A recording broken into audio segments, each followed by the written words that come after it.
Hi, you guys. Welcome to the first episode of my new podcast, Sleepover Party. I've been so excited to do this for a while now because I feel like in my YouTube, I have found it hard. I've had a bit of a tough start to the year, and I've really noticed that I've started to kind of disconnect. I feel like my channel used to be about doing my makeup and telling stories, and I have so much I want to talk about. That's the thing. This is why I really was like, how am I going to sit down with you guys and just blabber?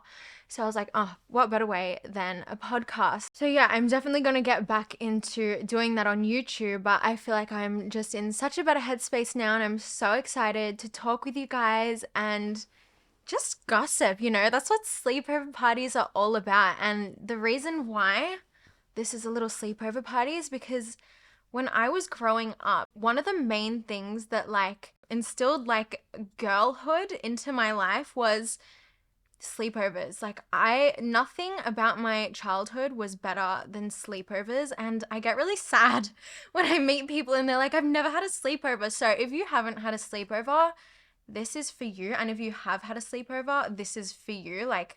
There's no more fun than a sleepover. I remember when I was younger, one of the first ever sleepovers I had, it was a school sleepover. And it was so exciting because it was boys and girls, and we were all in sections. It was the grade 5, 6. So it was the end of primary school, which I think is in America. What do you call that? It's they have preschool, middle school, maybe middle school. I don't know. Just grade 5. So I was probably 11. And I remember that was probably the sleepover that is the most crazy in my brain because we did everything. We played games and we were just telling stories. And I remember in other sleepovers, not the school one, but we do shit like go on Omegle and download those truth or dare apps, naughty version. Oh my God, I just cringe thinking about it, but it was so fun. So I miss sleepovers. So we're gonna have a sleepover tonight and we're gonna get into fun. This is all about fun, and what better way to start a sleepover than to talk about friends, because that's who you have sleepovers with. And I feel like the topic of friendships is very interesting because everyone has friends. I'm just gonna have a little bit of popcorn first because it's sitting here on my lap. I'm so hungry. ASMR.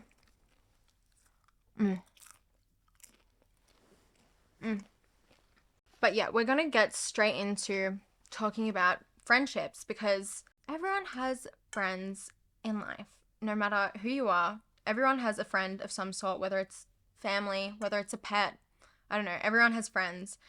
And I remember, I'm not even kidding, every single friend that I've ever had. I can tell you when I was probably 3 years old in kindergarten, and I had these two best friends. These were my first friends out of family, cousins and stuff. And this was my first ever friendship loss. What ended up happening is my two friends, their names were Bethany and Maya. Still remember them. Hey, girls. One of them moved to Denmark, and one of them moved to the country, far away. And I remember crying to my mom and being so upset and being like, I'll never find friends again. These were my two best friends and they're gone. And I remember for years, I was devastated about losing Bethany and Maya.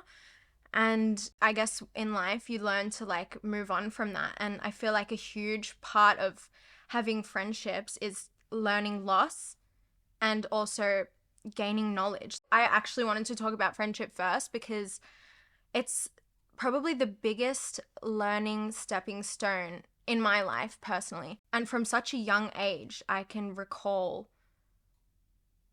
the lessons that I've learned in friendships and the losses that I've had and the friendships that I've gained. So in Australia, in primary school, you kind of get to choose who your friends are in your class in a way. If you have a best friend and you're changing classes the next year, obviously you can write down who you want to be in your class for the next year. And I remember each year I was so freaking scared because I'm like, oh my God, I don't want to lose my best friend. I'm going to have no one in my class and I'm going to be left alone and they're going to backstab me. What happens if I write down my friend on my list, but they don't write me down? I'm going to be ditched. And so every year, that was probably the most scariest things. And some years you would get paired up with your friends and you'd be in a class with them. And then some years you wouldn't. And it was like, you're losing a friend in a way, but you're not doing it on purpose. It's not like a fight. It's not like a falling out. It's from distance. It's from making new friends. And I don't know if this was just me, but I used to always say to my mom, this bitch is gonna be at my wedding. She's gonna be my maid of honor. These girls are all gonna be my bridesmaids, and that's how it's gonna be. And my mom was always like, honey, you're so young. Stuff's gonna change. And I'm like, I couldn't believe it. I could not believe that I wouldn't be friends with these people. And it's not that I'm not friends with them because I hate them and because they're bitches. Like, fuck, no. I'm not friends with them because naturally in life, you drift from people, and that is like such a hard and tough lesson to learn. And I honestly feel like sometimes the friendships that you lose due to drifting are the ones that you long for and miss the most, because it's like you didn't lose them for them being a bitch. You know what I mean? You lost them because of nothing. It's such a universal experience to look back, and it's not a sad thing. It's a happy thing, because they're happy memories, you know what I mean? I also wanted to talk about how personally I'm an only child and how that has affected me in my friendships. And I feel like, I don't even know. I feel like it's affected me quite a bit because obviously I don't have siblings, and I've never been very comfortable in group settings. Even to this age, oh my God, I hate being in groups. I hate it. Like, anxiety. I feel like when I'm one-on-one with someone, like you guys, like being on camera, when I'm one-on-one, I don't shut the hell up. Like, I get crazy, I get wild, I'm just my true self. But I've always really struggled in groups, and I've wondered whether or not that's an only child thing, because I feel like I'm really good at entertaining myself. I always say I'm never afraid to be alone. I always know what I'm doing when I'm by myself, because I've always kind of been by myself in that sense. I know how to play with myself, but that sounds a bit crazy. But yeah, I just know how to entertain myself. And in groups, I shut down, and I feel like I can't get my words across. And even when I try, I feel like I go in my head too much about it, and I think, oh, should I butt in now? Should I say this now? If I say this, they're going to think I'm weird, you know what I mean? Because it's not one person judging you, it's like 15 or however many people. So I have always been really cautious in groups, and I've actually never had a strong group friendship apart from one, and I'm still friends with them now, but that wasn't a very big group. It was a small group throughout high school, and we were always in class together. And even when we drifted because we changed classes or we moved to different paths in life, we still managed to keep that connection every so often and meet up. You know, and some of them are closer than I am with them now, which is fine because that's life. But they're the only group that I have ever felt comfortable in. And I don't know what it was about them. I think that they each had qualities of a single friend that I would look for. And a huge thing in friendship, whether it's in a group or whether it's two individuals, is respect. And that's obviously not something you think about a lot growing up. Like, how much does my friend respect me? And here's the thing. So obviously in a one-on-one friendship, in my mind, it's like, oh, it's more equal. There's two of us. There's no hierarchy like there is in a group. There's no bitchiness. There's no jealousy. But sometimes you have to take a step out and look at the relationship from an outside perspective, because like a BFF is definitely very similar to having a romantic relationship. So yeah, I actually had this one kind of issue in one of my friendships where she kept on backstabbing me. This was when I was younger. And I kept on going to my mom and being like, why is she doing this? Like, what am I doing wrong? And my mom would be like, it's jealousy. And I'm like, it's not jealousy. She's not jealous of me. I'm not jealous of her. What does she have to be jealous about me? In my mind, this girl had everything. She had two parents that were together. She had more friends than me. She had siblings. She was beautiful. She had a mansion. She had pets. She had toys. She had absolutely everything. And still to this day, I don't know whether or not it was jealousy, but that's what my mum told me. And it's definitely something to look out for, because it's hard to spot, because people will do crazy things out of spite. And sometimes you sit there and you think, how can they be jealous of me?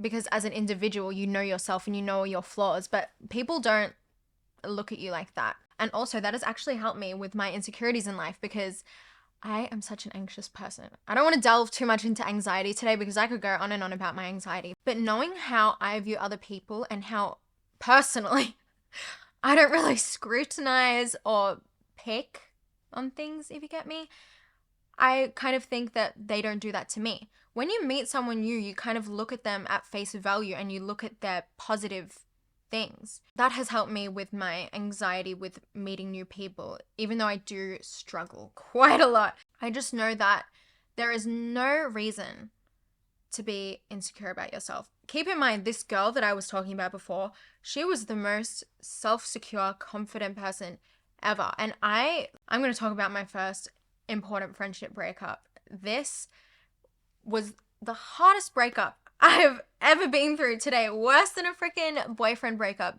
Friendship breakups, oh my God, they are so hard. And I'm going to teach you guys how to get through them, when to leave a friend, you know, all of that jazz. But basically, I was friends with this girl my whole life, and we ended up falling out. And I can look back and be like, yeah, I made mistakes. She made mistakes too. We both made mistakes. But it just tore me to pieces, and it kind of ended very abruptly. And it wasn't really a massive falling out fight. It was kind of like a little bit of a fight and then a ghosting situation. Then we just never spoke again. And I really dwelled on this friendship for ages, and it was really hard, because I had also at the time never gone through a boyfriend breakup of any kind. That was crazy. You know, you get what I mean? I remember just being so broken, and looking back, this is gonna sound harsh, but looking back, we were meant to stop being friends, because I would not be where I am now without losing her. I don't think she would be, obviously, where she is now without losing me. You have to lose people in life to get to where you are. And I know at the time it seems like it is the end of the world, and it seems like you will never find anyone else. And you know what? I haven't found anyone else like her, and she probably hasn't found anyone else like me, but it's okay, because we've both found other people. I can look back on that friendship and be like, wow, it taught me the most valuable lessons in life, what to look for and what not to look for in a friendship. And you know, there's no hate or any kind of feeling in my heart, because when you love someone, you love them forever. Like whoever it is, however you fall out, you know what I mean? And yeah, I hope she's doing well. But anyways, let's talk about what to look for in a friendship. So obviously, loyalty. This can be as simple as keeping your freaking secrets. Oh my God, the amount of times I would tell my friends a freaking secret and it would get spread. It's not even funny. If someone spreads a secret, that's a telling tale sign that they are not a friend. Another one is honesty. This kind of goes hand in hand with loyalty. I remember there was a girl at my school. I wasn't friends with her, thank God. But she would lie about everything. She lied about being sick. I'm not going to go into details because it's really fucked up. Really fucked up. Actually, I am. She lied about having cancer in year 8 and she didn't. People will lie. And that is the craziest thing to me, because I can't fathom lying about such a thing like that, because you're obviously going to get caught out. So if you notice someone is lying and not being honest about things like that, even more simple things like lying about what they have to try and sound cooler, that's the least cool thing you can do. And I knew a lot of people that would do that. I don't think it makes them a bad person. I just think it shows insecurity, and usually insecurity leads to things like jealousy. I literally have popcorn stuck in my tooth right now and I can't get it out, so that's very annoying for me. But another trait to look for in a friend is that they are forgiving. Everyone makes mistakes. Every single person makes mistakes. The tooth fairy makes mistakes. Sometimes she doesn't leave a freaking penny under the pillow. You know what I mean? So Everyone makes mistakes, and it's so important to find a friend that's willing to talk through your problems and let you know what you've done wrong. Because, oh my God, one thing that is this is the most important thing ever in a friendship, is to realize when you yourself are wrong. And that is something that I have definitely had to learn myself, and I can look back and be like, shit, I should have changed how I went about things because I didn't realize how I was wrong and I was stubborn. And that's the Capricorn in me. I hate to admit that, but that's not just in friendship, that is in life. It is so important, all in all, to realize when you're wrong and look at the situation from a third person's view. And that will really help you into whether or not you are wrong. And that is the strongest thing you can actually do as an individual, is to admit that you are wrong. And some things are not forgivable, and that is completely understanding, but I always think it is important to talk about things. Another trait is to be generous. I feel like a friendship is sharing is caring, you know what I mean? If you're sharing or leasing or lending or giving something to someone, if you're the friend that is receiving, make sure to give it back. And to be honest, if you ruin anything, oh my God, if you ruin something of your friends, that's what I'm saying before, be honest. And it also ties into the respect thing. When you're sharing something with someone, you have to respect their thing. Another trait that I like to look for in a friendship is encouragement. A true friend will encourage you to do what is best for you, and to also help you steer clear of things that aren't good for you. You need to look for a friend that encourages you to do things that are positive, to push you to be a better person. You should go do that swimming race on the weekend because you'll win and you're a great swimmer. You know what I mean? And obviously, the most important thing in every relationship is love. You cannot forget that in a friendship, there is also love, like in a relationship. I don't know why I said it like that, but there's always love. Love is what makes a friend a best friend. So yeah, they are the things to look for. And if your friend isn't taking off majority of those things, then there's something questionable about that, because a friend should never, ever bring you down. A friend should never, ever talk behind your back, backstab you, lie. That really puts you into a toxic situation. And honestly, it's really hard to get out of a friendship. So this is how you get out of a friendship. If you're feeling stuck, you are in your most vulnerable state when you lose a friend, because it's like, who do you have to fall back on? What will I do? I'm going to look like a loner. I am going to be a loner. I'm going to have no one to talk to. I'm going to miss this person, but also they're not right for me. So what should I actually do, And that's why I think it's really hard to let go of a friendship that is toxic when you don't have anyone. What I like to do when I lose a friend is, it's kind of like a breakup, but sometimes a little bit more intense. You just have to keep on stating in your mind, why aren't you friends? What I've learned in life is every single situation where I have thought it is the end of the world, it's always worked out for the better, and I've always ended up happier. I couldn't be more grateful for those lessons, because now I am comfortable and I am secure within myself to be alone. So things that you can do include starting a sport. This does not apply to me because I don't like sports, not at all. But if you're into sport, just start a new sport, because that's a great way to make new friends. Even get a new job if you're outside of school and you don't want to do sports. Work at a freaking new store. You're always going to make friends doing a job. Apart from me, I worked in a fish and chip shop and I was the only young person working in the store. But I used to do makeup and I would meet girls every day, and it was so much fun. I got to speak to people, and a lot of the girls I would chat with afterwards for a little while. People always want to make friends.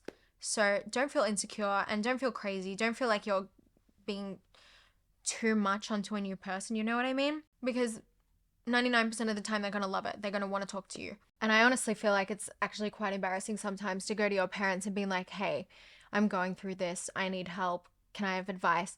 But you have to think back to that situation where your mum was like, look, honey, your friends aren't going to be at your wedding. They're probably not going to be your bridesmaid. And I know at the time it's so hard to be like, yeah, you're right. But you have to remember your parents have been through it all before. And good on you if you are still best friends with your childhood best friend.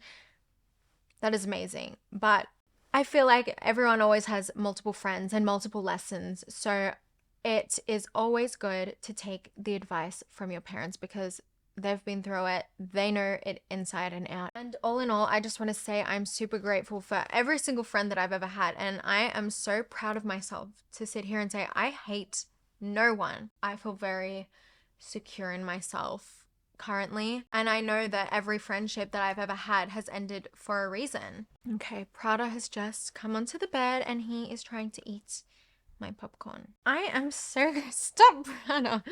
I am so grateful for every friend that I've ever had, whether or not we're friends or not, because every single person in life, whether it's a friend or a boyfriend or a little kitty cat, they all teach you lessons. I wouldn't be me without anyone that I've ever met, if you get what I'm saying. But I have a little story. It's not my story. I was sent this story, an anonymous story, and I'm going to read it out and give my opinion, give my advice, give my two takes on it. So let's open the sleepover book. I had a best friend of 10 plus years. Granted, we hadn't caught up or spoken in a few months, who recently started dating my abusive ex, who she had actually helped me leave 2 to 3 years prior to herself dating him. She had even witnessed his abuse firsthand. Anyways, I'm on Instagram one day and I find out about them because she's posting all these photos of him and her together like, he makes me so happy.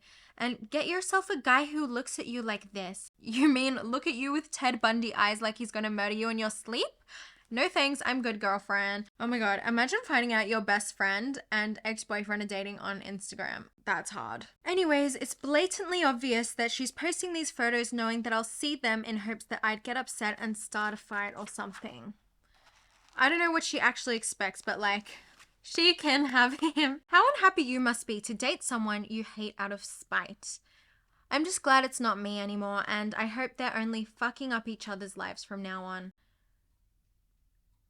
That's wild. Okay, I actually had something similar happen to me. My ex-friend became friends with my ex-boyfriend, and my friend tried to protect me, actually convinced me to break up with my boyfriend. It's just very clear, as the girl said in her story, when envy is involved, it's very obvious to see when people are trying to do things to hurt you out of spite. And the best thing to do is not react because they're not in your life anymore. It doesn't matter. They're clearly the lower person from doing such a thing to hurt you. Let me read it one more time. How unhappy you must be to date someone you hate out of spite. It's just so obvious. Protect your peace, people. Be happy within yourself and don't do things out of envy. The best thing you can do in these situations is not do anything at all. That was a juicy freaking story. And if you're in that situation, I'm sorry. That is so difficult to have to see that. But it's actually kind of amusing because why are they doing that? Like, what are they doing? Who are they trying to fool? You know, that's rough. But clearly, the girl who sent in that story is doing a lot better than her ex-friend and her ex-boyfriend because they have just pulled themselves down together, you know? So kudos to her for staying strong. But yeah, moving on. The last thing that we will be doing tonight before we go to bed. Oh, should we pull an all-nighter? Maybe. I kind of want to pull an all-nighter. But anyways, it's time to play Spin the Bottle. Okay, so I have my board here. It says spin the bottle and I'm going to read out the options that I could land on. So first we have what would you rather? Then we have spill the tea. Next is never have I ever. Then we have prank call. And next we have ask me anything. Then truth or dare, kiss, marry, kill. And lastly, embarrassing story. So I'm gonna spin my bottle and we will see what I land on. Okay. Spin, spin, spin. It landed on ask me anything. So my boyfriend has pre-prepared cards with questions on them, so he's gonna get the ask me anything question. Thank you. Okay. Ask me anything. Do you believe straight guys and girls can be friends? and never have feelings involved. Oh, I would love to think that that is the case. Men are crazy creatures, and they just think differently to women. There are different intentions, and that's not a bad thing. But personally, unless I was like a literal child, I have never had a guy friend where they haven't wanted to be something more. It's so sad because I had a friend and I freaking loved him as a best friend. He was so much fun and I thought of him as a best friend. Came to find out he had a little crush on me, and that made me very sad because that friendship could not be a friendship anymore. I think there are rare cases where men and women can be platonic friends. Oh, I don't know. I think it's hard, especially because sometimes even if they are just friends, I think when they get partners, partners can get jealous because it is hard to think of a male and a woman being just friends. That might sound so closed-minded, but guys crush on anything and anyone. But to be honest, for me personally, I've never had a straight guy best friend that has lasted as a best friend. I've had so many gay best friends that are guys, and they're the best. Okay, Prada is going crazy. You need to go to sleep. Go under the blankie. He liked going under the blankie. Oh, no, he's in a mood to play. He's just running around and he's tearing up the curtains. But yeah, that is the answer to my Ask Me Anything. And I hope that you guys really like this first episode. I'm just getting the hang of things. I'm just getting used to it. But I had so much fun talking with you guys and just blabbering on and doing what I do best, just talking nonsense. But yeah, if you guys have any crazy stories of any topic, make sure to send them to my Sleepover Party Instagram account, or you could email me at sleepoverparty@gmail.com. And yeah, I had so much fun, you guys. I'm so excited to talk about everything in life. I want to keep talking because I could just go on. But yeah, we'll have to wait till next Friday night because I'm tired. It's time for bed. So I hope you enjoyed this sleepover and I'll see you next week. Good night.